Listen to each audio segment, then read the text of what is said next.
I was like, I can't do this anymore. Like, I'm out. I kind of saw the only option to sort of like attempt at taking my own life. Do you hold hate for those people? Pure and utter hate. And that's what keeps me going. Nothing that I want to do or achieve comes from a good place.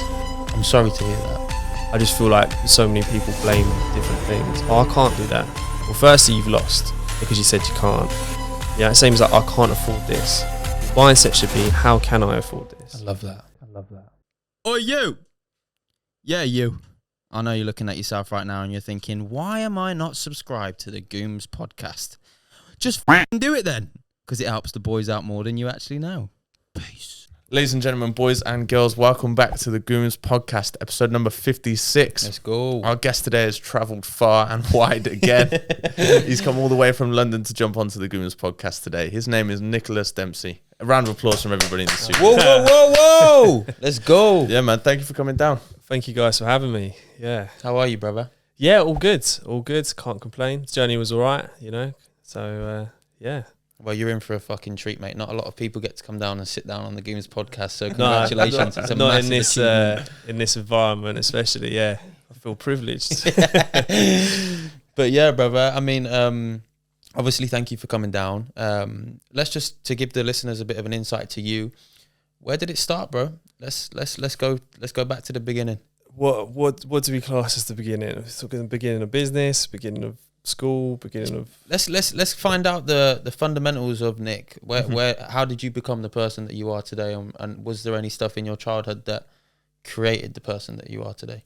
Yeah, I mean, I think a lot of it. I think the core nature of the way I am sort of stems from my early formative years, and then taking those and moving those into latter life and but you don't really think about them. So for myself, I was privileged enough to go to a private school, and I was lucky enough to be in a position where I could have a good education, which obviously it has its pros and cons, right? So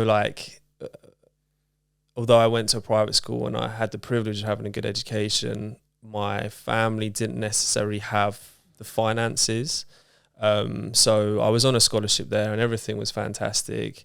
However, I started finding that I had this weird relationship with money, and I didn't understand how my friends could have all the nice things and go and do these things and have these big fancy holidays, and yet my family couldn't.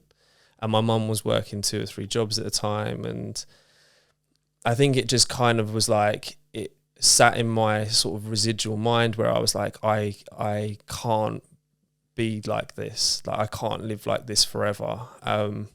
You know, and it's not to say that I want to have a mansion with 5 cars and Lamborghinis. It's just more have a comfortable lifestyle where, you know, there's enough coming in to live and do what you want and not have to worry about going out for dinner and using a voucher coupon or having to really cut corners or cutting out the McDonald's £2 Big Mac from 2012. Tate says it. He goes, "What? You pull up to a date? You take a lady on a date? You pull out vouchers, brokey."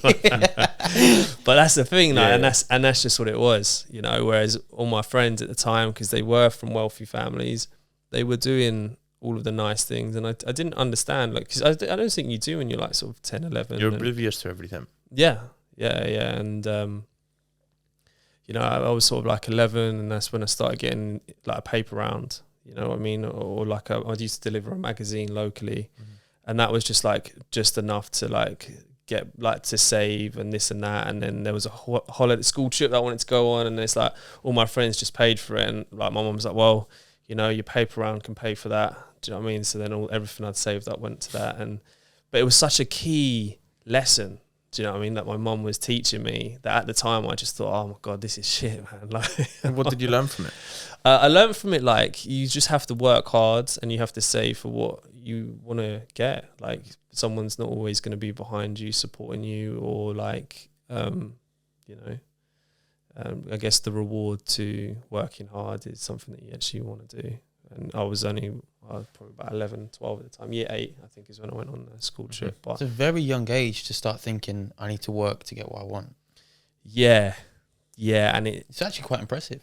I mean, that just was the start of it, because then it was like all these other things started coming to my head. So like to raise the money, because it was a school trip, I was allowed to sell like baked goods at school, so I was doing that. And then at the same time I was sort of getting into like the art side of stuff quite a lot, so I was like drawing on plimsolls. So I worked out that I could go buy a pair of plimsolls for a tenner from Blue Ink, which I don't even know if it exists anymore.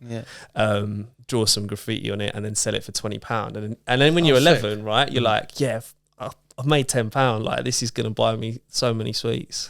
H did something similar. Tell him. You know, when I was at in primary school, when I was 11, is it year 6? I used to be like into like Lego when I was younger. Sick. I used to like building stuff. As you're saying, sick, bro. Like I look back now, I was like, what a fucking geek.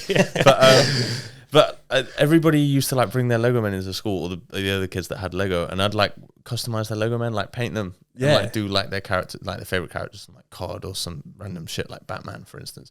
And I'd like customize them and like do them and then sell them back to them for like £20. Exactly, and that's probably why you guys are in the position you're in, because your brain hasn't stopped since then, because you're trying to find ways to make money, be it like a fiver, which is obviously relatively, that's a lot of money when you're 11, like compared to now, it's just a change. I think for us, it's a little bit different. It's we grew up, we didn't really have like life hard growing up, but we saw like our dads grafting, like we come from a background of like having small businesses, etc., and like seeing our parents like work incredibly hard. So like for me, like this is the way I feel anyways, like I just seeing my old man like get up night and day, like just going to graft. Like that's probably where I think I got it from. I don't know, just from a young age. And I was always quite interested in money. Like that sounds quite like self-centered and like obnoxious, but I just was like, I remember from a young age. We were young, bro. We were young. Me and H would be in our early years of secondary school, and we'd go into a restaurant or a bar or somewhere, not a bar to go and get. We'd go into these places and we'd like be number crunching. Okay, so our burger cost us this much. This is what the drink costs. They're normally at 60, 70, 80% occupancy throughout the week. Like, what do you reckon their rent is? How much do you reckon they're churning over? Do you reckon we could apply that to something like... And we're kids, bro. And like kind of mapping out, like, how are we going to be these millionaires? And this was like nearly 10 years ago now. Do you know what I mean? We're nowhere near yet, but it started somewhere. Do you know what I mean? It all starts from somewhere. Yeah. I think it's from deep within, like you said about like seeing your dad's graft, and mine was the same, but it was my mum. My mum was my dad still worked, but like my mum was definitely the one that worked harder, you know, and like she's definitely someone that I get my work ethic off, and like the pursuit of getting to where I want to be. And she still works. She's 60 odd, and she still works 5 or 6 days a week. Shout out Mumsy, man. Yeah, she is. Are you Mummy's boy? Nah, not. We have a very weird relationship. Why? We have a very weird relationship. Obviously, I love my mum to pieces, but we just, I don't know. Clash? Yeah.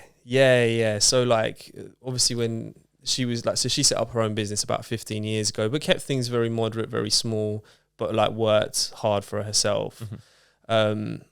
And because we grew up with very little money, she has this very like almost frugal mindset when it comes to spending, and the same applies with investing. Whereas mine is very like, I have a very emotionless attachment to money. So like, if I spend it and then lose it, it's gone, but I still made it in the first place, so I'm happy to keep losing. If that makes sense. I hear that. I've never looked at it like that. I'm quite impulsive with my money, especially when we used to earn like better money than we are now. Like obviously when we had more money coming in personally rather than going to the business. Yeah, of course. But I just like, I'd see something online about like investing, I'd just be like, yeah, fuck it, why not? Yeah, exactly. Like, I just go like, yeah.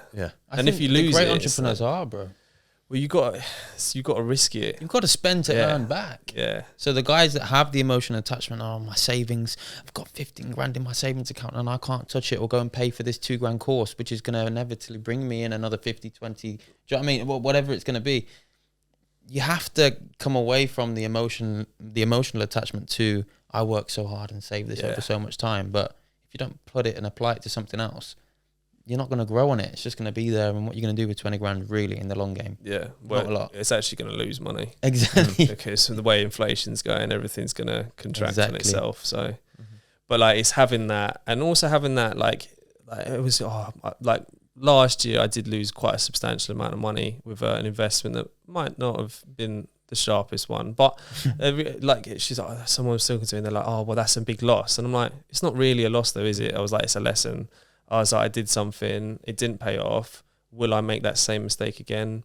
Hopefully not. What was it, if you don't mind me asking? I invested in like he was an acquaintance of mine, and he had a company called Gravity, and he's a very intelligent guy, and I'm sure he's got something in the pipeline, but he basically wanted to design a system that was for transparent banking, but using like a crypto-based server. Transparent banking? What do you mean? So like his whole thing is, I don't really know the ins and outs, but it was basically just want to slap 50 G's in no, because it was about the Instagram systems. It was about the systems that he was putting in place, and this transparent banking system was like, the banks tell you that they have your money, but realistically it's just a number. Like if you went to your bank today and you said, I want to draw out £50,000, they're just going to go, nah, mate, we don't have 50,000. Because they've got it in stocks, bonds and ISAs, that's why. Yeah, but even if you went to the bank and you had 50 that grand in your actual savings and you're like, I want to take it out in cash, the bank's not going to give it to you.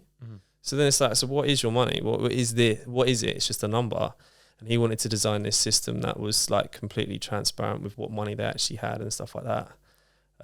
But it sounds sick. he got just a lot. I think, yeah, his overheads were massive. And then when everything dropped with the crypto market, everything sort of fell through. But he's got other things in the pipeline. I think a business model of that scale, you either, because the idea sounds great, and if the systems were great as well, you just need them big investment to actually get it out there. Because of the scale of the business that you're trying to actually create. He had a large investment, but it was always trying to find more money. And then when everything crashed, it just spiraled. But again, it's just one of those things, you know. Well, I'm not like bitter about it. Like, live and you learn, it. Yeah, it's what it is. It's just part and parcel of business. Yeah. I want to pull it back to how you said that you were obviously in the private school, all your friends were getting their holidays paid off for, and you were having to do a paper round just to kind of scrape the bare minimum. Did you feel like an outsider at that time? Did you feel like you didn't belong? Yeah, I guess so. And like, you know, it's the little things. Can you elaborate? How do I word it? So it's like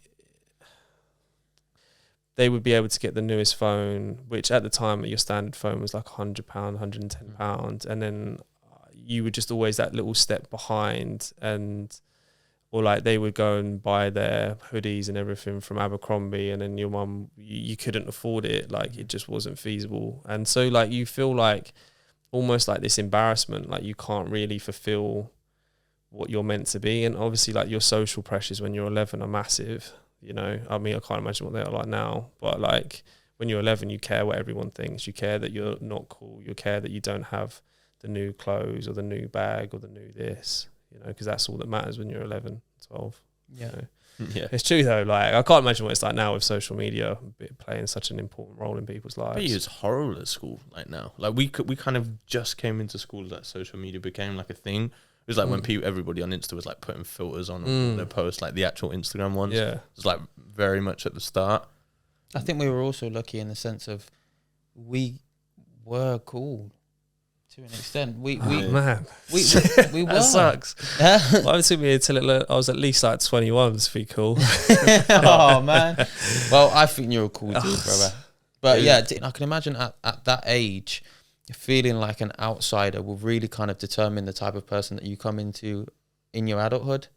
Yeah. 'Cause I don't want you to take this the wrong way, but when you walk into Tesco's, you don't see that many guys with tats all over their faces. So naturally, to society, you are a bit of an outsider. You think that links from that young, early age? Probably never even thought about it. That's an amazing way to think of it, man. Good observation. Yeah. I've never even really like thought about it. I think the tattoos on my face and my sort of image to the world is actually probably based on insecurity, if I'm being honest. There's actually a study that was done, like a statistic or something, but like something like 60% of the people that get tats like are anxious.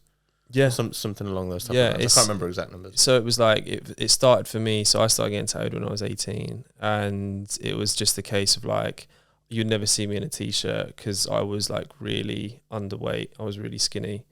And it was kind of like a way to cover up having skinny arms. Do you know what I mean? And like, rather than just go to the gym, it was a case of like, okay, so I'll just get tattooed. And then it just kept going and going and going. And then what I started doing was every time I was having maybe a downward spiral or a low point, I just started doing more tattoos, and then it just kept going and going and going. You said that it comes from a place of insecurity, but I mean, in my opinion, I mean, correct me if you think differently, but wouldn't putting tattoos all over your body draw more attention to it than if they weren't there?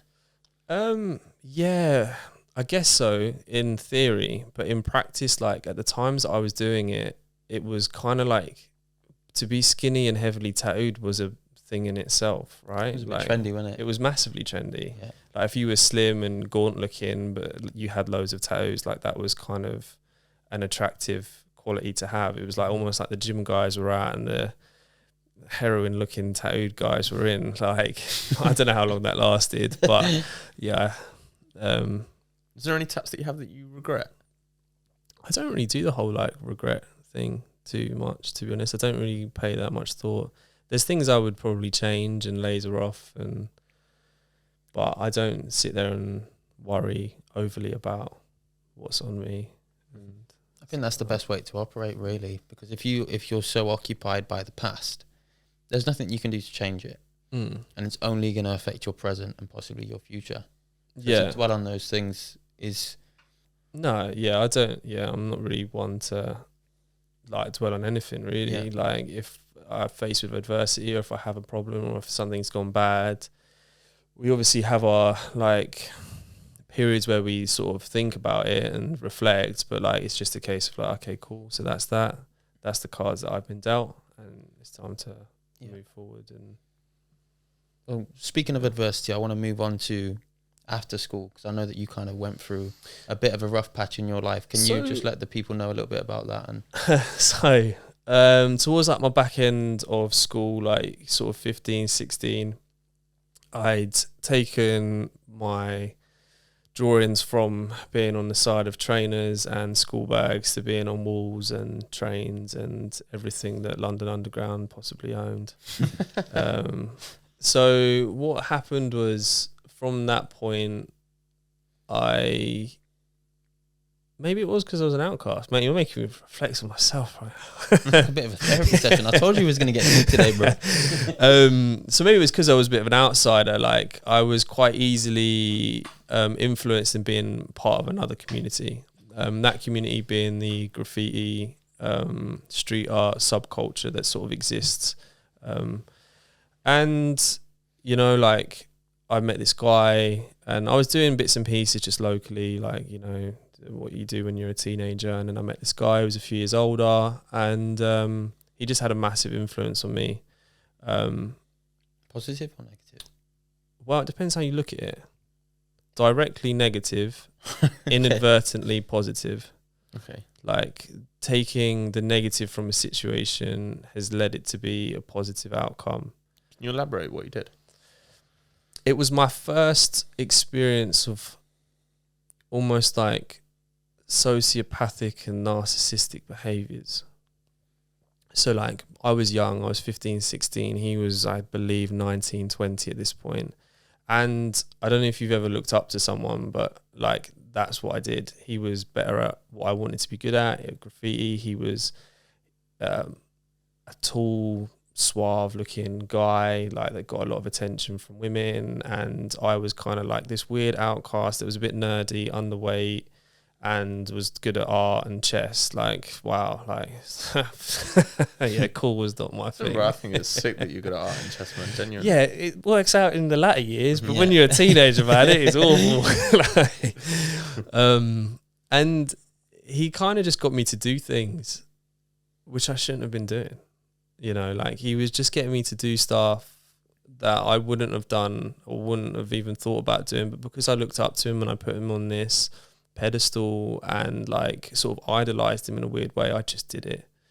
And then that obviously spiraled into doing illegal activities and breaking and entering and shoplifting and everything in between, which, as we all know, that doesn't ever end. Do you think that came from a place of belonging? Well, yeah, being the outcast at school and then coming into something where, okay, well, the cool person now isn't getting the newest phone and whatever. Yeah. He's doing what I'm doing, but just a little bit better. Basically. I can be that. And he taught me a lot, and then I just kind of shadowed him, you know, and it just felt right at the time. And although like I didn't see myself, like it just felt like, yeah, I belonged and I was doing something cool. You know what I mean? Like it was a cool thing to do. Like no one at school was doing it. No one, like it was a complete like subculture. It was like almost an essence of belonging and to keep my position in that community. And they sell it like it's like almost like a family. Like you are less than 1% of what people are doing, you know? So like you all have this weird bond to that subculture. And yeah, like when you write it down on paper, it makes absolutely no sense. But at that young age, it made all the sense. It made all the sense in the world. I was happy to go to prison. Siblings? I got 2, yeah. 2 younger, older? Younger, yeah. Younger brothers, sisters? I got a brother and a sister, yeah, they're twins. How much younger are they? 6 years. So when you're 16, they're still basically kids? 10, 11. So I've just digested what you've said a little bit, and I'm going to throw it back to you. I'm going to see what you think. But you know, this kind of gang culture where the kids that don't have a choice, they don't have that brotherhood or that father figure that kind of tells them exactly how to act and to move. They then go to the streets to get that brotherhood and feel that collectiveness, that sense of belonging. Obviously, it's slightly different, but you not having the siblings around you and being the outcast at school led you to this kind of family, which links back to this sense of belonging again. Like, that's my brother. Because I don't have one when I walk back into the house. Yeah. You know what I mean? It was, I guess it was a bit like that, really, because it's kind of, you go through things that you wouldn't go through in a normal, even job. Like, in London at the time was a real volatile place. Like, it's 2012, it's the year of the Olympics, so security's tight. So you're going out at 3 o'clock in the morning, cutting a hole in a fence, making sure your mate's watching to see if anything's going to go wrong and all this. And it's like having that reliability on someone, it was like a weird, really dysfunctional family. But then I didn't really see the way that I was being treated or the positions I was putting myself in and how that was going to detriment my sort of future or even my personality. Was it like a handful? Was it like a handful of like breaking and entering robberies or? Yeah. So or was it? Yeah, it was a weekly occurrence. You're doing it all the time. It was like once a week. It was once a week. So like it would be like a Friday. Just like houses. Not so much. No, it wasn't really like houses and stuff like that. Like it was more like train depots and places like that. Like because it was the security systems in London are mad for stuff like that. And then it was like, how do we fund this habit of graffiti? And then that's what shoplifting was. Rather than steal the paint, it was kind of like we'll steal the clothes and the electronics, and then we'll buy the paint with what we sort of took. But it was a whole like lifestyle. Like it was like Friday after school, you go shoplifting. Saturday, you'd put it on eBay or whatever to sell it. But then Saturday evening, you'd go and scope out the yard or whatever you were going to paint. And then on the Sunday, you'd then go and do it. And it was just like a whole operation. My boy was doing like a BTEC money heist at the age of 16. Yeah. So how long did this last for, bro, before you eventually obviously got caught out? About 18 months. About 18 months. What did the back end of that 18 months look like? Got my house raided. And yeah, my mum was horrified, as you could imagine. And yeah, it was as you could imagine. But then what happened was everyone turned on each other and fingers were pointed. And when I was sort of getting interviewed and stuff, like the inspector was like, I'd just started my tattoo apprenticeship.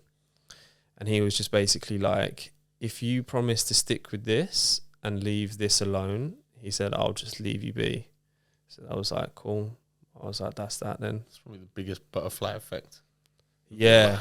Yeah. And it was just a real like option just to, but then when everyone else ended up getting sort of sentences heavier than what was expected, like it was a case of like, how did you get off and this and that, and fingers were pointed, and yeah. But then it was like reflection time, like sort of seeing what I was actually doing and what I was being exposed to, and yeah. Were you the youngest one in the group? Yeah. Which is where I went wrong, I think. Why? Because I was the easiest one to be manipulated. I was gonna say the youngin's always the one that's go shop and get us whatever. Yeah, thing. yeah. And like they created this. The guy was just so good. He was just a complete sociopath. Like he was brilliant, and I just can't even fault him. It's just I now understand those behavioural patterns, whereas at the time I was completely immersed in what he was creating, and he almost ran it like a fucking business, mate. Like. He had a culture, he had the vision, he had everything. This guy's still young as well, right? He's a kid. He's going to be about 34. Oh, yeah, that time, 20. Yeah. And so to have those skills and that skill set to create a group that is kind of respects you and what you're effectively trying to build, it's tough, bro. Yeah, he was fantastic at it. You don't still know him now, do you? We don't associate with each other, no. Yeah. What was you say like he was sociopathic and all these things and like influencing everybody? What I don't really understand like what made him like sociopath. Because he knew how to manipulate people to get him to where he wanted to be. And where did he want to be? What were you guys wanted to following? be the most prolific at what he did, and he knew that the way he treated people and the way he acted and his level of passion that he had for this subculture would allow him to elevate himself to that level, and that's what he did. And, like, he just stood on anyone's toes that got in the way of that. Like he had... Sounds like a bit of a beast, bro. He was just very good at it. Yeah. He was good at it. But, like, it's only, like, I didn't even really think about it until, like, latter life, like, mid-20s, until I was like, wow, like, you're a smart guy. Yeah. And now he does another...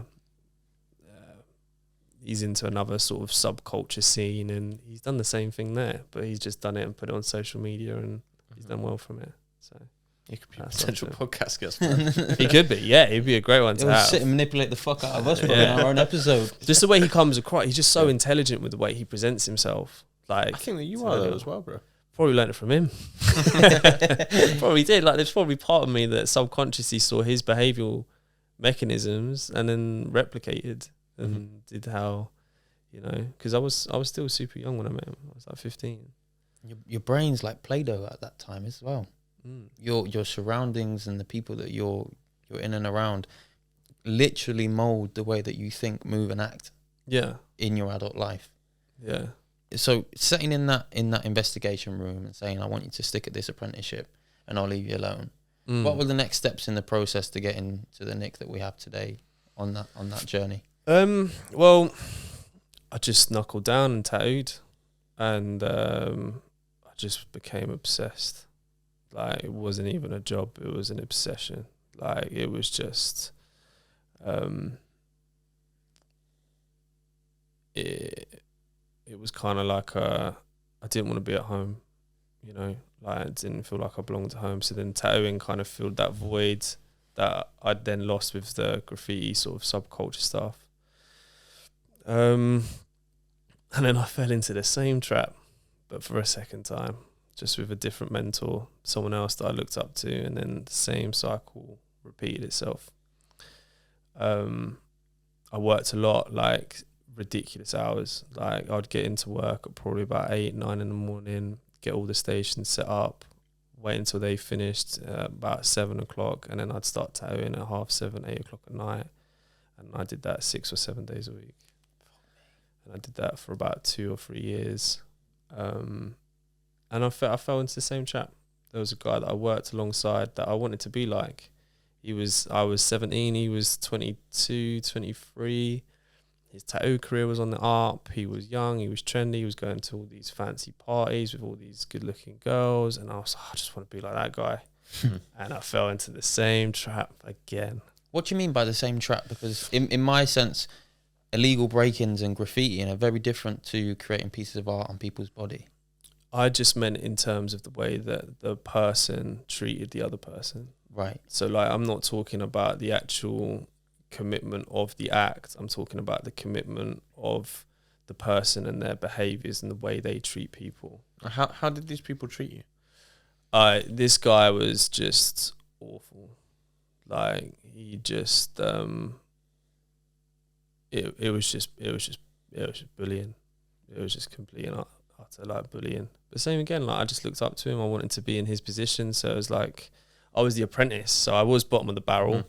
So it's a case of like, you do this, you do that, and it's like, yeah, cool. You're like a lapdog type thing, and it's when things got taken too far. There was like, like physical elements to the bullying, and even just the mental. You're constantly told your shit, put down. You're stupid. You're this, you're that, and you just believe it. Like, even when you'd write an email and stuff like that, you'd be like, you can't write like that. You need to do it like this, and da. But it wasn't done in a constructive way. It was done in a very much and they used to just say to me, "Oh, it's character building. Like, we've got to break you down to build you back up," type thing. And I'm like, yeah, but when does this end? Customers used to comment. Customers used to be like, you can't treat him like this. Like, some of them used to be like, he's going to come in here one day and shoot everyone because this kid's going to break. And I did. But the way I broke was, I'm going to set up the most successful tattoo business in the like UK scene. Let's fucking Sick, go. bro. So, and that's my shooting everyone. Fuck that guy anyways. Literally. At 17, how does that 17-year-old apprentice mentally deal with the adversity that comes from the person that I effectively want to strive to be like, shitting on my parade every day? Mentally, what was the toll of that on you? I don't know. I just kept at it. I just kept on going. And I think... Were you unfazed and you kept going, or you were bothered and you just kept going because you didn't have a choice? I just didn't have a choice. It's like, and this leads on to like where I would consider some of my like lowest points in my life have come from, you know. And my dream was, I want to be a tattooist. I'm working 7 days a week. I'm giving it my all. I'm working ridiculous hours. I'm present. I'm putting it in. And it got to about a year and a half into my apprenticeship. I was about 19 years old, and I just thought, nah. I was like, I can't do this anymore. Like, I'm out. But because my passion for wanting to be a tattooist was so strong, I kind of saw the only option to sort of like attempt at taking my own life. And that was a weird time. You know, like, I'd overdosed and I was admitted to hospital. And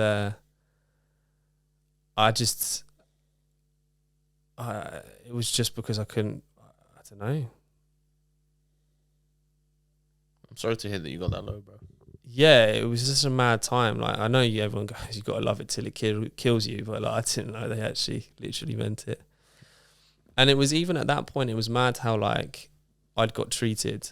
So like, I was in hospital. I think I was there for about 6 or 7 days. And I come out, and the first thing I do is get a phone call from the shop, and they're like, "Oh yeah, you need to give us a reason. All your stuff's packed up in a box, so you can come collect it at the end of the day." And I was like, "Wow." Back to reality. I was like, I've just come out of hospital with an overdose, and your response to this is, "I've packed all your stuff up, you're sacked." Like, that's actually your response right now, not you know. And they said, like, what was it? And I was like, it's nothing. I said, it's just myself. Like, I never blamed anyone. I never pointed any fingers. I just said it's just how I've been feeling. Like, it's just been super tough, like, and all the rest of it. And then they put me on like a 1 month or 2 month probationary period to see how I like was. But there was no like, oh shit, man, we need to change our ways. Oh shit, man, like, this kid's obviously just a complete breaking point. Like, and it was this, they all called me individually, and they all tried to like shift accountability. It's like they had this overbearing guilt that they knew what they'd done, you know, and it just... So it was more so of a collective within the shop as opposed to just this one dude. Yeah, no, there was 2 catalysts. Right. There was 2 catalysts. It's like the ringleaders. Yeah, but like it wasn't the owner, and it wasn't like another guy. That I think there's a team of about 5 or 6 of us, and 2 were fine, and 2 were just horrendous. Do you hold hate for those people? Pure and utter hate, and that's what keeps me going. Nothing that I want to do or achieve comes from a good place. I'm sorry to hear that. That's the best driving force. But it drives right? you into the person that you are. And it's that, and like going back and revisiting like what that stress must have put on my mum, my partner at the time, and everything. Like it changed everything for me. And like I still think about it today and how I felt at that time. And you know, like it's the hate that, and the proving them wrong, and being better than them, and creating something that they're not able to create, is what keeps me going every day. And like every time I think about giving up and just looking for an easier life, like I think, nah, because like I've got to prove to you that like for all the years you called me stupid, all the years you put me down, all the years that you demoralized me and put me in a place where I didn't want to be here anymore at 19. Like 10 years later, I'm like, wow, how did I even have that thought process? Like, You're still a kid, bro. I know, but I just thought that there was no way out of it. And do you feel like you'll ever be able to let go of those people being your driving force in business, in yourself as a person? It's weird because someone else asked me this the other day. I went for dinner with one of my mates, and I hadn't really spoken to anyone about like what keeps me going and the driving force. And I told him, and he was like, what if he messages you one day and goes, "Well done"? He's like, what would your response be? I'm like, I have no idea. Fuck you! Yeah. About fucking time. Yeah, but like, I don't even know what, this is the thing, I don't even know what that success looks like. And is it a numbers thing? Is it a... Do you lose that driving force then as well? Nah, because then it'd just be a case of like completely and utterly sinking him. Yeah. It'd be a case of, I'll buy your shop and you have to rent off me. Or there'd be something in there. I mean, I think it's truly powerful that you use the pain that you obviously were deep in at 19 to still drive you to this day to create and to work like a monster. I take my hats off to you, but I also think I think you'll have a lack of self-fulfillment when you do achieve the things that you're destined to achieve, if they come from a place of hate as opposed to a place of love for yourself and what you're actually doing. Yeah, but then it's just the endless chasing. Because like at that time I was sort of happy with the fact that I would just become a tattooist, but then it wasn't. Then it was, I've got to set up a shop, and then not only do I have to set up a shop, it has to be the best shop, it has to be the biggest shop, it has to be the shop with the best reputation, the best customer service, the best finished results. So it's this constant, you're right, it's just this constant chasing, you know, which doesn't seem to have an end, because there'll always be something else. There'll always be the next milestone to achieve or hit, or, you know. I think that's what makes somebody great, though. Don't you? I don't know.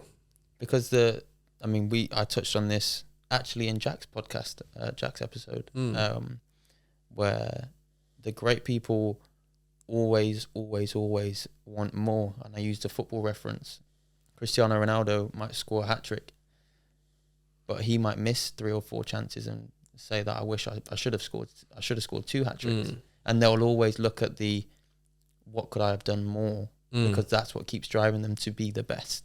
And to be the best, you have to be a little bit fucked upstairs. I think you have to be completely fucked. Yeah, I don't even think it's like, it has to be a complete one-track mind obsession. Like, I don't think there's a half measure that even comes into the equation if you're comparing someone like Cristiano Ronaldo and people like that.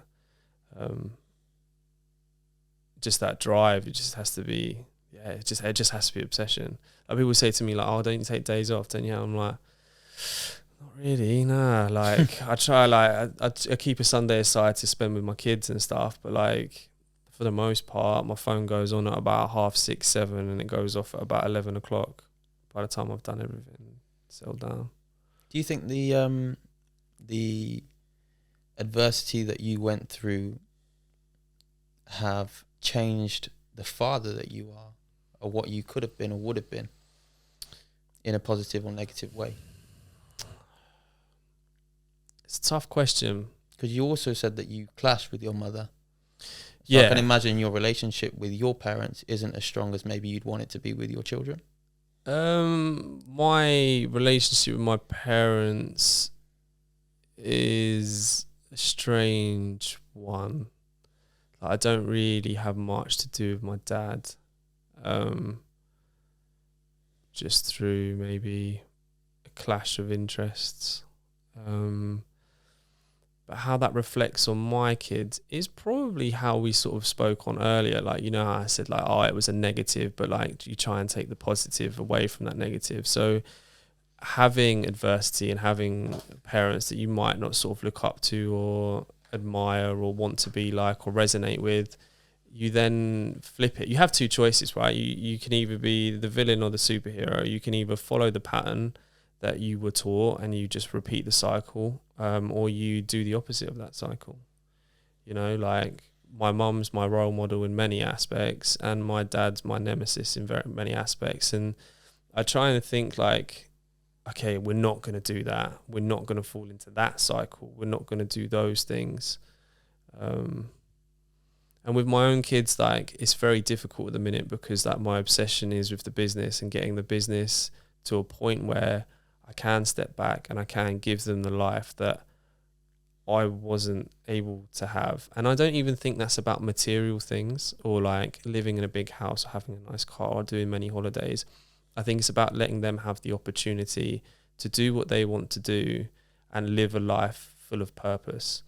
Like, you know, so many jobs are purpose based, like being a nurse, doing volunteer work, even like school teacher, because they can't sustain a livable life in London and live somewhere nice. Whereas what I wish to do for my kids is they can do whatever they want to do with passion and 100% commitment and not have to worry so much about the financials of, you know, oh, I don't have to save for a house because, you know, like eventually everything will be okay. I can just follow what I want to do.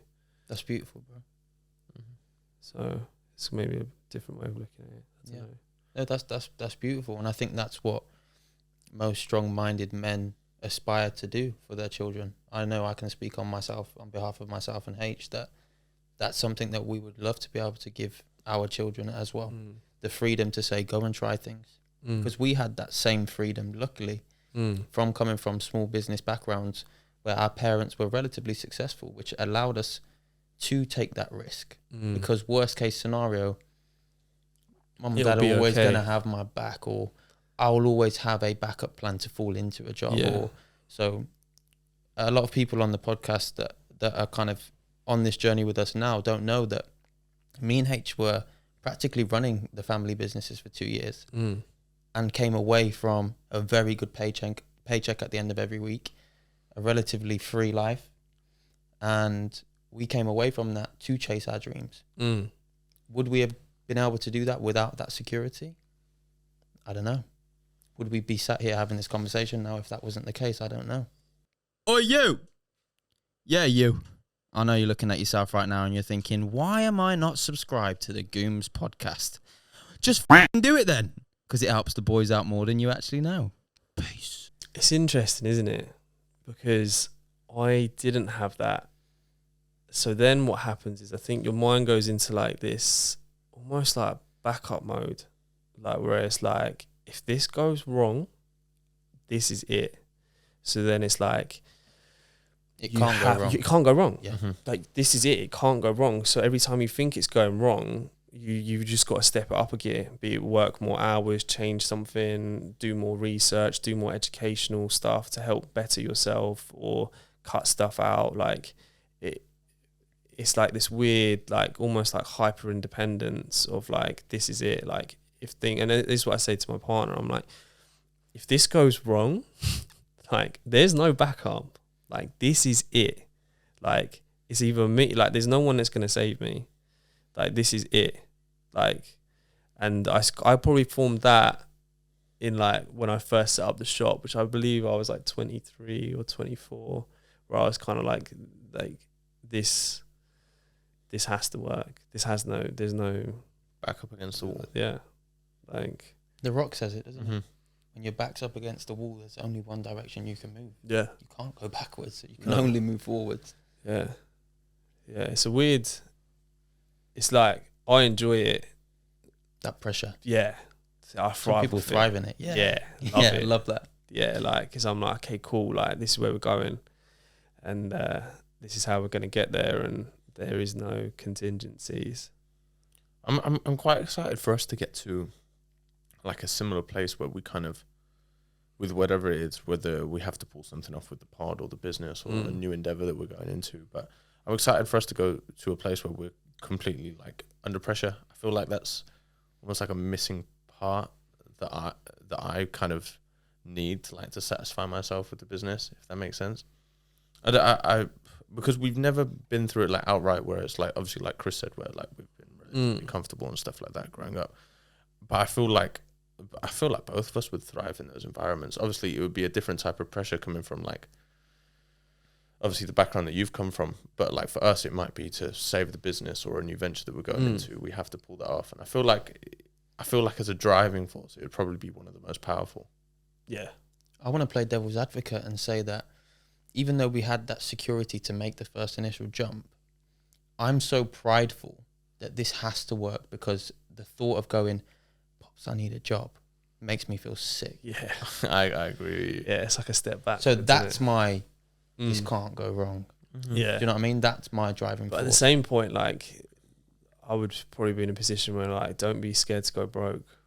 Do you know what I mean? Like Motherfucker, we been there. yeah. Don't be scared to take out massive loans and do stuff. And like everyone tells me I'm mental like 99% of the time. Like the ideas I have, the visions I want, like they're like that's like impossible. And I'm like, to you it is. Part of being great though, bro. Maybe. There's that I don't trend really on Instagram now. I keep seeing it. Be delusional. And it's showing the pictures of the great people of today when they were younger. I saw Them that on being TikTok, delusional. yeah. Do you know what I mean? Yeah. Be delusional. Take that big loan out to go and pursue your dreams. Yeah. Because once you're in it, the only way out is to achieve. As long as you're consistent and like you're consistent, disciplined, and like your control of your vices or your bad habits like are under control, you know, then I don't see why nothing's like possible. Like I got a business coach and his whole thing is like, I mean, he's completely changed my thought patterns on business. Like, and even when I sort of hired him, like people would be like, you're mental. Like it's a lot of money to be spending. And like, do you really feel like the worth is going to be coming out? And for a lot of it, I was like, I can't see this paying off. Like, where am I at? And then it's only like now that it's sort of like 12 months in, I took the numbers that we had this month and this year compared to the numbers that we had this month last year. And it's like I think it's like a 97% growth within 12 months. Congratulations, well bro. done. Yeah, which is incredible. Like it's incredible, but like you don't see it when you're in it. And I've been spending money like it's water on the business and doing this and doing that and looking at different funnels, and it's yeah. But when I took on a business coach, my mom's like, no, that's mental.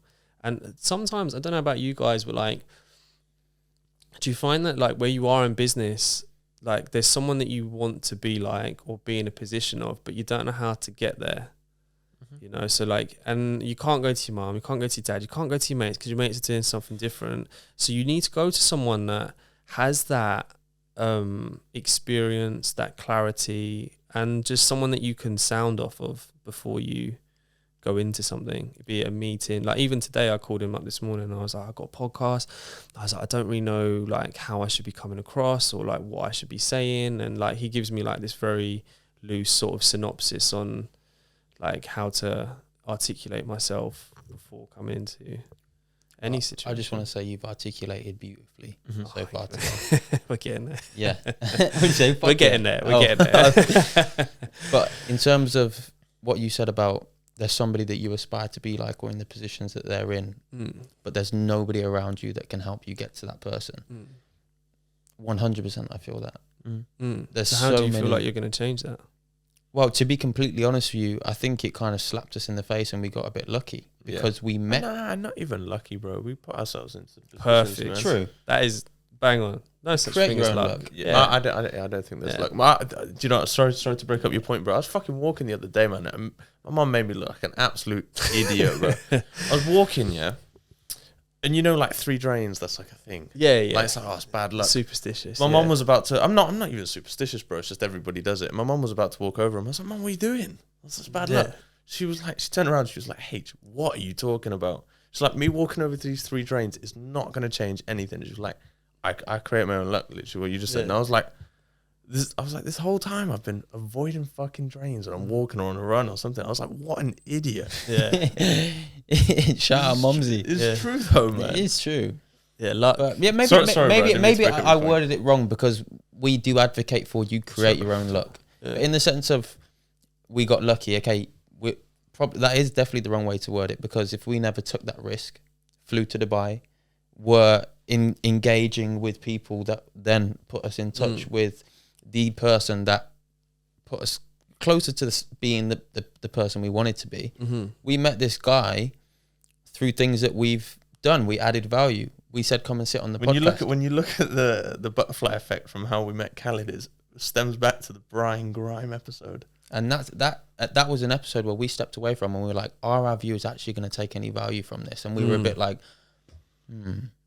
But that put us in touch with somebody who then put us in touch with somebody who then meant that we were sat in Dubai having a conversation with somebody that is 10 years further along their journey in this business and gave us the next steps to systemize and scale our business to get closer to that end product, which is your Iman Gadzi or your Alex Hormozy or do you know what I mean? Yeah, he's smashing it in a minute. Who? Alex Hormozy. Yeah. Hormozy, yeah. He's a genius. Yeah. He's someone that I relate to quite a lot with, like the stuff that he posts out, and he doesn't give a shit.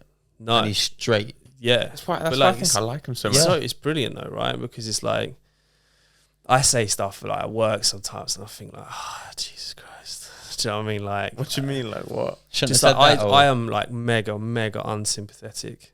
Like I think I don't know if we're to the same caliber, but I'm quite similar as well. Like no excuses. I don't take excuses. Like, I didn't want to do this. I didn't want to. Oh, well, don't complain when you're not. Yeah. Like, don't give me excuses. Oh, well, this happened. Sorry, like, I don't care. Like, until you've worked as hard as I've worked, and whoever else is out there doing everything they need to. Like, there's always more that you can be doing. Get up earlier. Go to bed later. Don't have a day off. Become obsessed with whatever you want to become obsessed with. But like, if you start making excuses. Like, oh, how long did you spend playing video games? How long did you spend watching Netflix? Like, I cut all that shit out about 4 years ago, mate. Circumstance does not change responsibility. No, and accountability is a big problem. I don't know how I'm going to say it, but men especially suffer with accountability. Say it, bro. They blame outside factors rather than reflecting on themselves. Like, they blame their living circumstance, their money circumstance, their this circumstance, but they should just look inwards and be like, I'm not trying enough. I'm not doing enough to get to where I want to be. You know, like, I don't know. Yeah, like I take accountability for everything. Like, everything is my fault. Everything is on my shoulders. Like, I need to be better. I need to go to the gym more if I want to get bigger. I need to go do this if I want to get smarter. I need to do this if I want to get richer. And like, I just feel like so many people blame different things. Oh, I can't do that. Well, firstly, you've lost because you said you can't. Yeah, it seems like I can't afford this. Your mindset should be, how can I afford this? I love that. You know, how can I be successful? Not I can't be successful. It's too much hard work. All right, then, cool.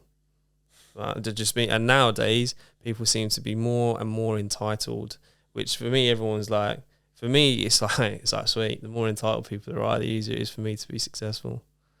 Because everyone is my competition. You know, like, if I find out someone's working harder than me, and he's more successful, then cool. Looks like I've got to step it up a gear. You know, like, I've got another mentor. His name's Sam Palmer, and he's fantastic. You know, like, he's 10 years ahead of me, but he owns a barbershop called Men's Style. He's got he owns half of it, and he does it with another guy. You know, and like, I call him once a month just to be like, can you help me out? Like, how did you do this? How did you do this? even on a personal level, like you face this adversities, how did it affect your relationships? You know, because wanting X, Y, Z and doing all these things, it takes time and it takes passion, obsession and commitment. But then having a partner that supports you through that is a whole other chapter. Like it's a whole other issue within itself. Because everyone wants to be with someone that's successful, but I think the reality of being with someone that wants to be successful is They don't ever see you. no. I think as well, like the sort of the tougher your mission is and the harder you make it for yourself, like it just builds character. Yeah. You know, like, and character and maturity and like, I don't know. Relationships, I just find I've always like struggled with them because it's been such a commitment that it's like whenever I've sort of met someone in the past, it's always been like, oh yeah, it's great that you're doing this and that and blah blah, and I'm like, yeah, like you do know I'm never going to see you. Like, and you do understand that you're not a priority. And on a first date, that doesn't always go down that well. I was actually going to say in the first 3 dates, it goes down really well. And then they come to the reality of, oh shit, he actually meant it. Yeah. Oh, he wasn't joking. Oh yeah. You actually don't text me every day. Yeah, or, you know.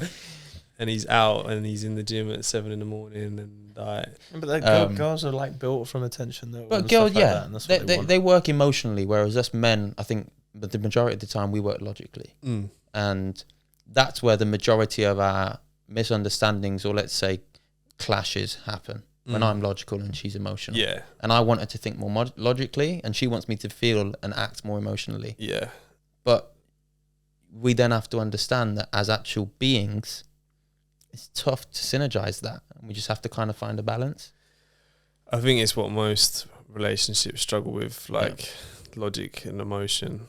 Like I'm not particularly an emotional person. And even when I do, like I always sort of have to check myself, like making sure that my emotions aren't formulating a decision too much. And, so that you can still take the right steps and act accordingly. Yeah, logically. Like, yeah. Honest, yeah. Even like day to day, like business. If someone annoys you, it's like, how are you going to deal with that? Are you going to deal with that on an emotional level, or are you going to deal with that on a logical? I've got the perfect example. Formulated level. We have an outstanding invoice for 2 months, which we thought was cleared, and we figured out that it wasn't. And I messaged the guy today and said, "When are you going to cover the invoice?" Oh, didn't even know about it until now. Thought so and so dealt with it. Thought this was getting happen. Now, what I really wanted to type back was, "Listen to me, you fat fuck. Pay the invoice before I drive to your house and smash your head in." But I said, "Oh, okay, mate. Do you want to chase it up?" Because logically, for me to get that payday and to get the invoice cleared as soon as possible, me being emotional and rational is not going to help. No. So acting logically in that situation gets the job done. Yeah. Well, really, I wanted to say, listen, you fat fuck. Yeah. Do you know what I mean? Yeah, especially in like the business world, it's always like you kind of got to act. Yeah. You just got to avoid all emotion with how you treat people, really, like sadly. Yeah. Well, let's touch on your business, bro, because I feel like we really delved into your upbringing and how that's created the person that you are today. And thank you for sharing so openly, by the way. Right. I feel like I've really learned a lot about you in this short time. Right, yeah. But yeah, so let's actually talk about your business, bro, and what it is that you're trying to build right now. What you are spending all of your time and your obsession into. What we doing, bro? So obviously I own a tattoo studio, and tattooing is a very strange, almost like archaic industry in the way that it's like structured and the way sort of people think about it. So what I found in the industry is there's lots of great tattooists that own great shops, and they run them as like a very much creative base where people can produce their best work. But from the financial side of things, it's not overly beneficial for the owners of the shop. Then there's the flip side of the industry where there's a lot of business owners that then own tattoo shops, but they don't think about the craft. They're too concerned about taking the money out of it. So I'm trying to sort of find the way in which a tattoo shop can both be creative and great for the artist to benefit, but also be financially beneficial, that it has enough funds to sort of keep it going in a progressive and expansive direction.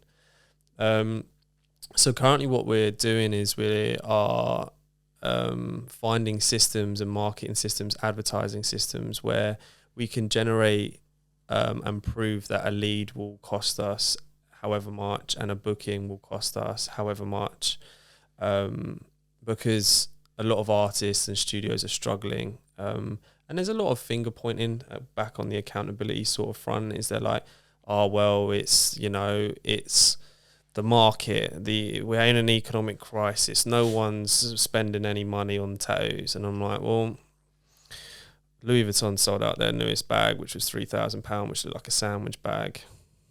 I don't think there's no money. I think you're just not positioning yourself in front of the people with the money. It's a great perspective to have. And you're not adding value to the products that you're selling, or you're not adding enough value to the product that you're selling. And it's the same again, like no one's taking accountability for this.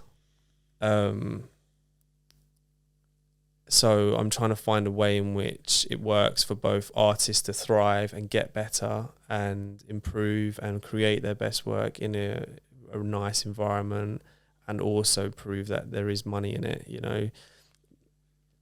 Like you're tattooing someone and you're putting a design on them for the rest of their life, and a lot of artists charge sort of between £500 and £700 a day, which is obviously fantastic money, but like lifetime value, that should be more than that, especially if you're like good at your craft and one of the best at your craft. Like that has a lifetime value for your life. like a car which depreciates however much per year, but yet you're spending 30, 40, 50,000, and it's all based on feelings. Like whenever you buy something, either it be a pair of trainers or even eating a nice restaurant, it's how it makes you feel, you know. So like when we go to marketing and stuff like that, it's like, how do we create a feeling towards the product that someone like gets or buys or purchases? How do you create that feeling when tattooing? Well, this is what we're trying to work out, you know. So like it's difficult with tattooing. It's like how does that make like a person with a sleeve, like how does it make them feel, or how does it make them look? And it's something that we're trying to crack, but like if I'm honest, we just haven't quite got there yet. I think a beautiful way of making someone feel like they have to kind of work with you or come and get a tattoo with you. I don't have any tattoos. If I was to ever get a tattoo, the way that I would get one would more so have like an emotional attachment to that. So like the way that I feel like you could create a feeling for your clients would be, what are your favorite things in the world? Just on a list. And then that's where the artistry comes in. The growth for your artistry is like, how can I blow that up into some core kind of imagery, which then I can then put onto you in an artistic way, which makes me grow as an artist and also makes my client feel that emotional feeling and that sense of everything that I love about this world is right here in its most beautiful manner. There you get your lifetime value, you get the feeling, then you also get the growth in the artistry. Yeah, except the reality is that a lot of people do just want to get tattooed to make themselves feel better. You know more than me in that space. So a lot of people will just come with an idea, and then you sort of work with that idea that you've been given, and you try and make it as nice and as like artistic as possible. But it's like people, the same as anything, it's like, why do you drive a nice car? Like functionality wise, it's like your car needs to get you from A to B, but yeah, Bentleys sell and Ferraris sell and all the rest. It's because it's that feeling that you get when people see you in it, or when you sit in it, or when you drive it, you know. And it's the same with like Louis Vuitton and Rolexes, and everything that you ever purchase is based on a feeling. It's like, how does it make you feel? It makes you feel more confident. It makes you feel like you're presenting to yourself to the world with more money or more success, or so a sense of achievement as well. And I feel like it's like, how do you then replicate that with tattooing? Yeah, you know, like how do you build a brand that sort of says like, okay, cool, like I've got a tattoo from him and it's super nice, and this is like a sign of like, I don't know. I was just free flowing. Yeah, it's a strange one. It's a strange one, but it's like same as anything. It's like, how do you add value to your product or service? I watched this seminar and I can't remember who it was, and it's going to bug me. And he basically, it was a fantastic seminar, and he basically goes up to a member of the audience and he goes, how much would you spend on a biro from a charity shop? And he's like, I don't know, 50p, £1. Like, he's like, okay, cool. And he's like, take that same biro, put it in some nice packaging, put it in a shopping centre and put it in John Lewis. And he's like, how much are you spending on that same biro? And he's like, I don't know, £10, £15. And he's like, take the same biro, add a story to it, put it in a department store, let's call it Harrods, but it's inside a mahogany box, which is laced with velvet in a glass case, and you have to speak to a man dressed in a 3-piece suit to view it. He's like, how much are you spending on the biro? He's like, thousands. But he's like, it's the same product.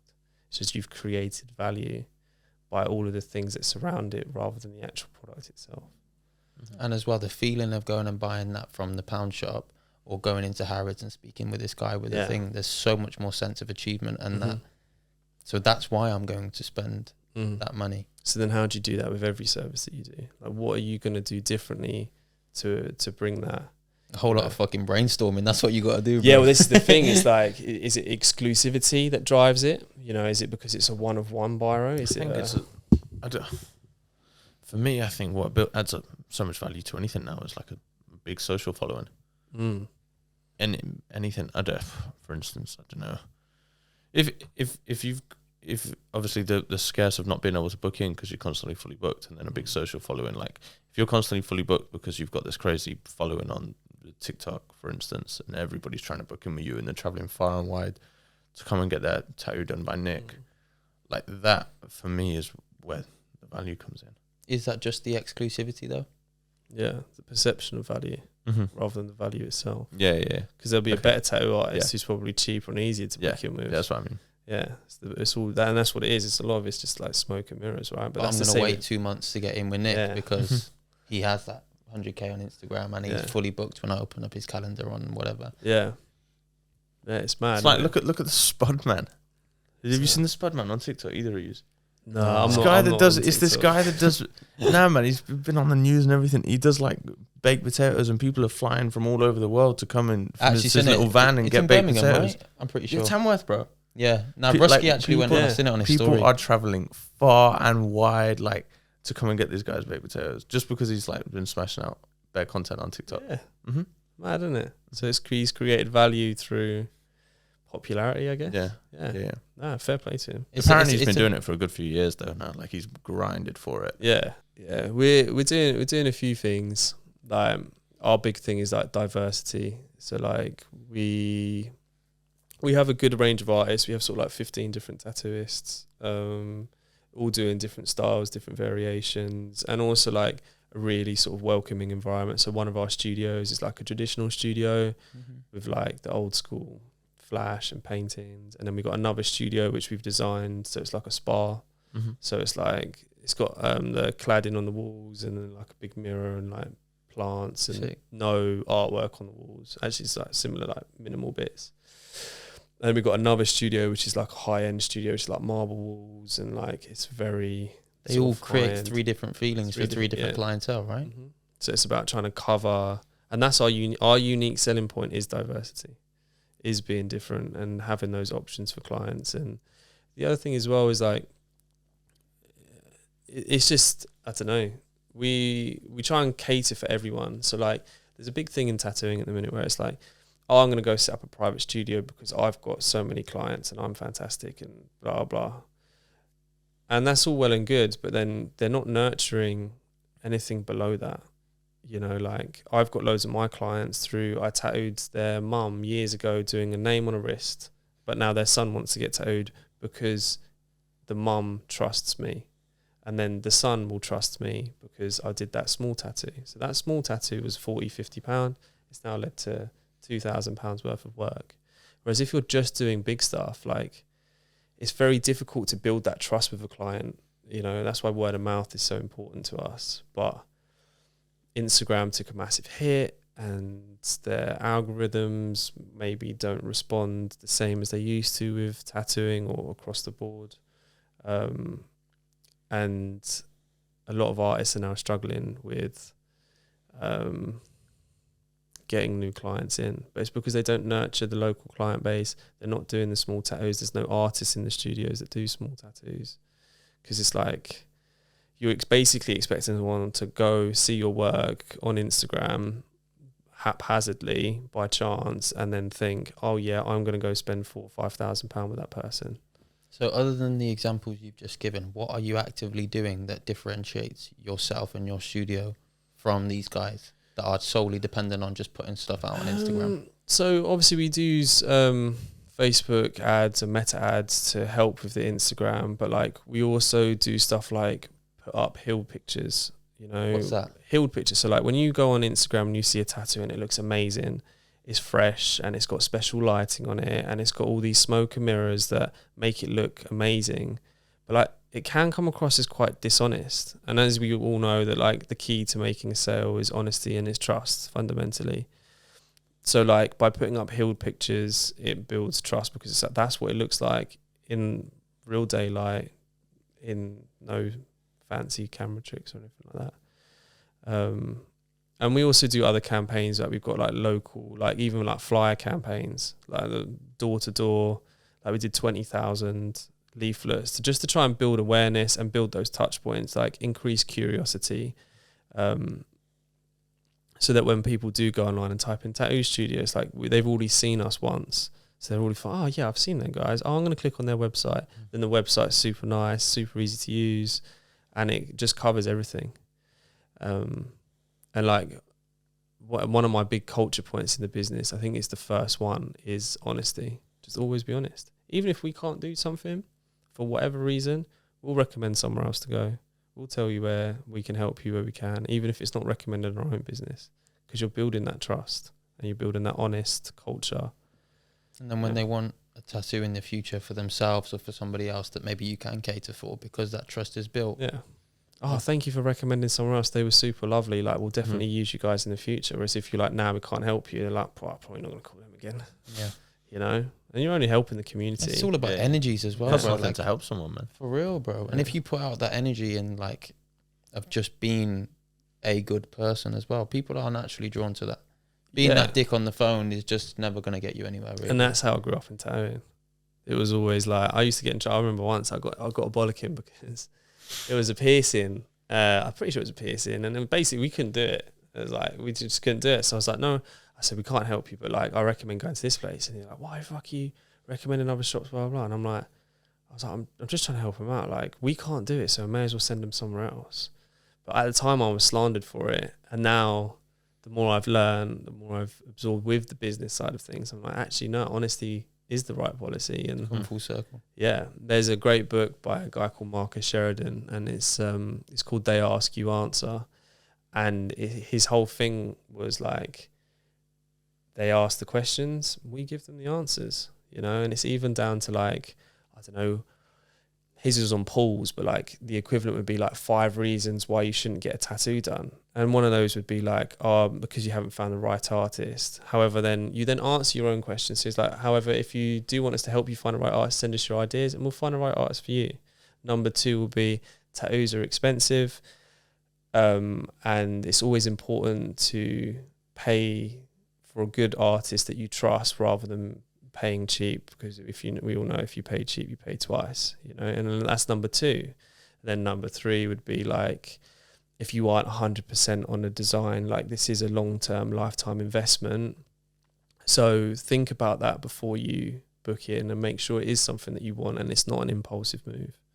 And these are all things that will help build trust with a client, because you're just being honest, you know. Number 4 could be, because it hurts. Okay, cool. So it hurts, but we can have numbing cream options for you to help you get through it. And all of our artists are experienced, therefore they're not going to be super abrasive to your skin, and you know, all of these different factors. But he just was so honest with it that it ended up making his business super successful. But it was with pools. He was selling swimming pools. But yeah, but you can apply it to anything. Yeah. Because the human brain is so fixated on the negative. Like if you go to market, sorry to break you up, but like just to market the agency, like 5 reasons why I wouldn't use social media marketing agency. That'd be great to put on the site. 100% it would. Yeah. Because that is, even on an SEO basis, that's what people want to know. Mm-hmm. They want to know why they shouldn't use that. They want to know why they shouldn't spend $2,000 a month. But then you answer them why they should. Like, you can't because you can't afford us currently. However, we do have cheaper packages which will allow you to grow to doing this. Similar to what Jack's done. Mm-hmm. You know, but like by putting that honest information out there, you're going to gain trust. And Yeah, that trust is what will lead to your long-term success in those sales. It's a bit scary. Like my marketing woman like freaks out every time I send her a blog because she's like, you can't write this, Nick. And I'm like, I can. I was like, just trust me. It'll be okay. It's like we did one recently, like 5 reasons why you shouldn't get lasered. And it's like, one of them's like, if you love your tattoo, don't get it lasered. Do you know what I mean? It's an obvious one. But like, if it's the money or the pain or the process or the healing, or if you're just not certain. But once you tell them, like, then they're going in knowing the worst case scenarios. If you go, yeah, lasering is great, it's pain-free and it'll be gone in one session and it's cheap, and then all of a sudden it's expensive, it's ineffective and it hurts. And that's why you're under-promising and overperforming. Yeah, so everyone always leaves with a better interpretation of the end result. You haven't, if you go and it isn't painless and it is expensive, then all of a sudden you're like, oh, I don't trust them anymore. And that's a customer lost and a bad review and a bad reputation. Let's say you went to Google and you saw a restaurant that had 500 reviews and they were rated at 4.9 stars. You go to the review section, which reviews are you going to click on? The bad ones. Bad ones, of course you are. Because you want to know what the worst possible outcome is. And that's it. And that's all the Ask You Answer provides, is like, it gives you the worst possible outcome. If you go to the 4.9 stars with 500 reviews and the one review, which is a 1 star, is my husband went into a coma after eating their chicken breast. Yeah, or he had food poisoning and all the rest of it. Like, you're probably going to be like, oh, that's the worst that can happen. But there is, no, and that's the thing. Yeah. And that's what, like, we're trying to prove, but with, like, sort of tattooing. Like, we had a 5-star review the other day, but it was a bad one. It was a bad 5-star review. Yeah, and hear me out. And I said to my manager, I was like, "This is the best review we've ever had." And she's like, "What are you on about?" And basically, the customer had come in, the booking hadn't been made, it was a double booking, and the guy was like, obviously disappointed that he couldn't get tattooed. So what we done was we obviously accommodated him. We got an artist to work late, and then I knocked off the shop percentage to accommodate. So he's like, yeah, had an issue with the booking. However, these guys are fantastic and they did everything they could to accommodate. 100% would recommend. Perfect review. Yeah. It's shown that there's a problem, which makes it human, but it's shown that because there was a problem, we've resolved that problem. Dealt with it. Yeah. Which is even better. Wow, man. Because it just shows that things do go wrong and no one's perfect. But like the fact that we were able to resolve it and still have a positive is even more valuable. That's dope. What an amazing way to bring us round to the tradition that we have on the Gooms Podcast. Oh no. Is nothing crazy. So we just go around, bro. It's something we do every week with our guests, or whether it's in-house, and we talk about something that we are grateful for from the week before and something that we want to improve on for the week after. Okay, cool. Mm-hmm. We'll go first just to give you a bit of an idea as to how we structure it. It's nothing massively serious. I was thinking about mine in the shower this morning and I forgot now. Well, my thing to do better this week, I mean, it's pretty tough for us because we filmed the podcast yesterday and I haven't made much movement. I made some. My thing to be better on next week was to grow on the TikTok shop, was to try and get the ball moving with that. I have done that, but in a day's time, it hasn't exactly been a week, so that's pretty tough. First one? You made your first one? I got some orders sorted, reached out for some samples, etc. I haven't created anything because nothing's come yet, but we made the right steps, so I'm going to tick that off as a tick. Well done. But yeah, what am I grateful for this week? This week I am grateful for, honestly, the opportunity to sit down and do this every week with you, bro. I am honestly grateful for that. You, man. I think today's been a really beautiful podcast, brother. I really appreciate you coming down and just like sharing your story. And I've been sat here listening to you and I've just been like, this is my day of work, bro, today. Like, so I'm grateful for that. I am massively grateful for that. And next week, what am I going to improve on? I'm going to double down on the TikTok shop. And next time we sit down and do this, do a podcast, I'm going to have some better results and something better to talk about. But yeah, that's me for this week, brother. What do you say? Mine was to be more efficient, and I mean, I know it's only been a day, but this morning I was very efficient with everything that I did, to be honest with you. So I don't know whether that counts or not. I mean, I'd say I'm quite an efficient person anyways, but over the next week, we'll get things going, and we'll carry on being I think more we can, efficient. I don't think it's a cheap way out to just double down on what we're going to do better next week, since we've only have 24 hours since we gave ourselves. That is kind of the thing that I mostly want to improve on. I want to carry on being more efficient. I kind of, since we got back from the Christmas period, I was like mad efficient, but like the past week, I just haven't been as much, like a bit more scrolling and stuff like that. Just need to get out of that habit. There we go then. What are you grateful for, brother? I can still be so grateful for something though, can't I? You could always be grateful for I'm grateful your for beautiful co-host. Or you already know that, man. I can't copy your one. I am grateful for you though, bro. My motherfucker. I'm grateful for my I'm grateful for the way that I take care of my health. I am. Yeah, you can't see a lot under this, but it's under here is a Greek shaven toned stallion. It's not even about aesthetics though. I used to care about that when I was younger, but it's not about that for me. It's just about his chest looked like it was carved in like you know when you see the pottery on socials and they're like and it's like all just like comes into place perfectly. Someone's done that with H's chest. No, it's about the health and longevity and like being like I originally I wanted to be a young dad. I don't want to be a young dad now. But like my thing is I want to feel like a young dad when I get older. Like I want to be like 50, 55, like maybe even 60, like and still be able to run and move and like do all these great things. Yeah, I mean, so it's about longevity. And I go to the gym for mental more than aesthetic, and same thing. Like I do it for my kids really, and I go to a proper old man's gym. So I see him in there all the time. Nah, just like a... I can imagine like a leisure centre. well. Yeah, it's it's David Lloyd. But like it's like where we are. It's I like love a David Lloyd though. It's the big one. So it's like you get a lot of like really old boys in there, but they're still at it. They're like 60, 65. Yeah. They're in great form. I say some of them I'm like 65. I'm like, wow, I want to be you when I'm 65. Yeah. But yeah, that's a great achievement. To be that the age, stereotype of like the older person that's like putting a bit of weight and stuff like that is completely different for our generation. Like it's some like I think it's going to be a completely different caliber. Not everybody, but like when we kind of get to those older stages in life, like you're going to see a lot more people that are in better shape and stuff and taking care of their health. I hope think so. It's the movement I want to make, anyways. Yeah.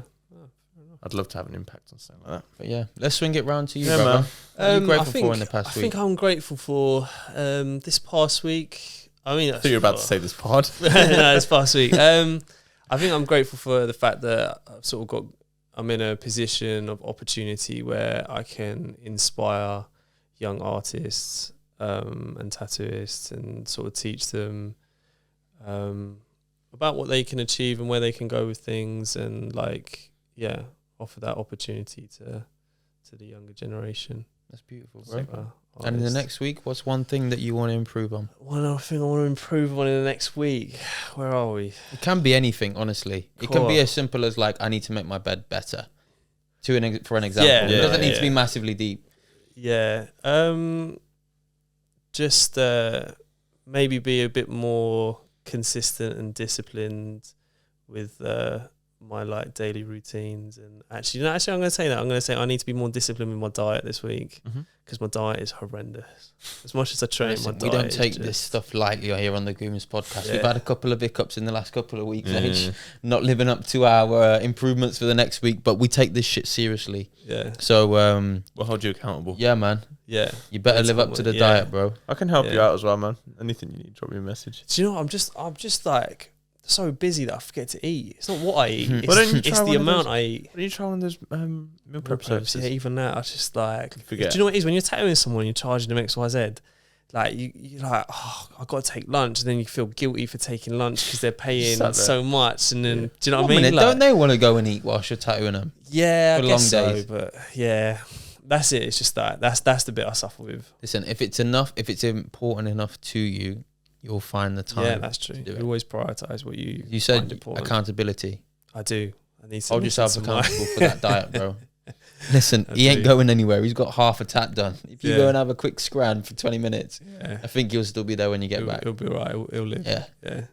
Well, bro, honestly, thank you so much for today, bro. No, thank you guys. Really enjoyed the set, man. It's been good. I think there's a lot of people that can take a lot of value from what you've said, both on a personal level, on a business level, and just in general from the experiences that you've been through. I think you will help a lot of people listening to get them out of a rut that they may be in, whether it's to the extreme of where you were or not.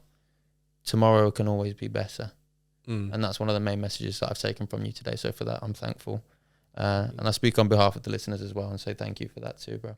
Yeah, no, it's been a pleasure. Thank you very much for having me and making me part of your guys' journey as well. Yeah, for sure, brother. Thank you.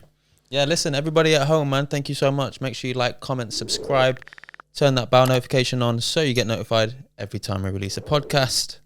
And we'll see you all next week. Love, we'll catch us later, man. Thank you. Peace!